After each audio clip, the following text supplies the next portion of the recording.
Pakistan aesthetic hair transplant centre, hydra white treatment, جلد کی دلکشی اور نکھار کا ابتدائی علاج، نامور aesthetic consultant doctor Hanif Saeed کی زیر نگرانی۔ Pakistan aesthetic hair transplant centre, جہاں خوبصورتی بولتی ہے۔ فون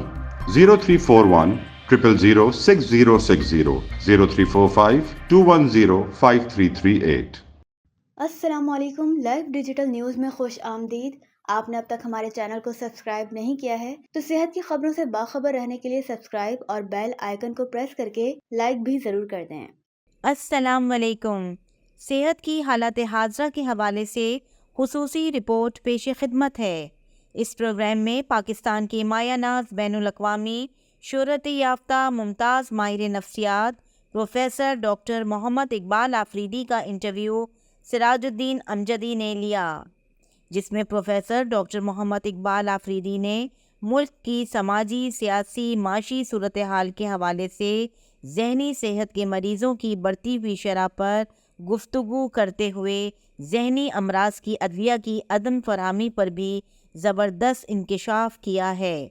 آئیے یہ سب کچھ جاننے کے لیے پروفیسر ڈاکٹر محمد اقبال آفریدی کا انٹرویو ملاحظہ فرمائیں۔ ناظرین کرام، آج ہم بات کر رہے ہیں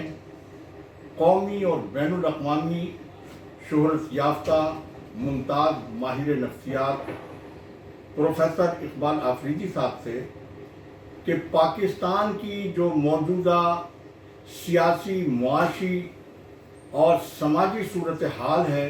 اس حوالے سے نفسیات کے مریضوں کی شرح میں اس کے کیا اثرات مرتب ہوئے ہیں، اور اس کے ساتھ ہی میں پروفیسر اقبال آفریدی صاحب سے یہ بھی معلوم کرنا چاہوں گا کہ drug regulatory authority of Pakistan DRAP کی پالیسیوں کی وجہ سے اس وقت سائیکوٹراپک جو نفسیات کے مریض ہیں ان کی ادویہ کا جو ایک بحران پیدا ہوا ہے، اس کے لیے آپ کیا کہتے ہیں؟ بسم اللہ الرحمن الرحیم۔ میرا نام پروفیسر ڈاکٹر اقبال آفریدی ہے، میں ممتاز قومی پروفیسر ہوں۔ دراصل اگر ہم آج کل دیکھیں کہ جو حالات ہیں جس میں پولیٹیکل اور اکنامک جو سچویشن ہے، اس کی وجہ سے کافی ساری مشکلات کا سامنا کرنا پڑ رہا ہے، اور ایک درمیانے درجے کا آدمی اپنی تنخواہ میں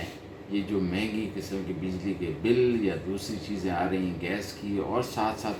کھانے پینے کی جو چیزیں اس قدر مہنگی ہو گئی ہیں کہ اس کو اس تنخواہ میں گزارا کرنا کافی مشکل ہو گیا، اور زیادہ تر لوگوں کی یہ پریشانیاں ہیں۔ اب ہوتا یہ ہے کہ جب بجٹ کم ہوتا ہے تو لوگ سب سے پہلے جو کٹوتی کرتے ہیں وہ صحت کو لیس پرائرٹی کی وجہ سے کم اہمیت دیتے ہیں۔ مثلا بجلی کو نہ ہو تو بھی پریشان، اس کے لیے بھاگ دوڑ کریں گے، اگر موبائل کا کریڈٹ نہیں ہے اس کے لیے بھی کریں گے، لیکن جو صحت ہے، خاص طور پر ذہنی صحت کے حوالے سے میں کہنا چاہتا ہوں، اس میں پھر وہ اپنی کٹوتی کرتے ہیں جو ان کا بجٹ ہوتا ہے اس میں، اور جس کی وجہ سے ان کی کوالٹی آف لائف خراب ہونے لگتی ہے۔ اس لیے ہمیں ضروری ہے، لوگ دل کی بیماریوں پہ، کینسر پہ خرچہ کرتے ہیں لیکن نفسیاتی بیماریوں پہ خرچہ بھی نہیں کرتے، اور دوسری طرف آج جو صورتحال یہ ہے کہ جب سے یہ ڈالر کی جو اڑان ہے اس کی وجہ سے را مٹیریل مہنگا ہو گیا، تو فارماسیوٹیکل کمپنیوں نے اور دیگر جو طریقہ کار تھے اس کی وجہ سے دوائیاں اچھی خاصی مہنگی ہو گئی، نہ صرف مہنگی ہو گئی بلکہ بلیک میں ملنے لگی، اور کچھ دوائیاں جو خاص طور پر جس کو ہم لیتھیم کاربونیٹ کہتے ہیں، جو کہ ڈپریشن، بائی پولر اور خودکشی کی روک تھام کے لیے ضروری تھی، وہ تو سرے سے غائب ہی تھی۔ اس پہ میں نے لیٹر بھی لکھا، اور وہ اس پہ جو ہے میڈیا نے بھی کوریج دی، ڈریپ تک بھی لیٹر گیا، پرائم منسٹر نے اس پہ ایکشن بھی لیا، لیکن اس کے باوجود کہ اس کی جو وہ تھی قیمت بڑھانے کے باوجود اس کی اویلیبلٹی انتہائی کمزور ہے، اور لوگ جس کی وجہ سے کافی سارے لوگ نہ صرف ذہنی مسائل سے دوچار ہیں بلکہ قیمتی جانیں بھی ضائع ہو گئیں۔ تو اس سلسلے میں ہم یہ کہنا چاہتے ہیں کہ کھانے پینے اور شیلٹر کے بعد صحت کا جو دوائیوں کی جو ہے وہ لوگوں کی دسترس میں ہونی چاہیے. شکریہ. پروگرام پسند آیا تو ایسی معلومات سے باخبر رہنے کے لیے چینل کو سبسکرائب اور لائک ضرور کریں اور اپنی قیمتی رائے سے ہماری رہنمائی بھی فرمائیں. وقت ختم ہوا. اللہ حافظ.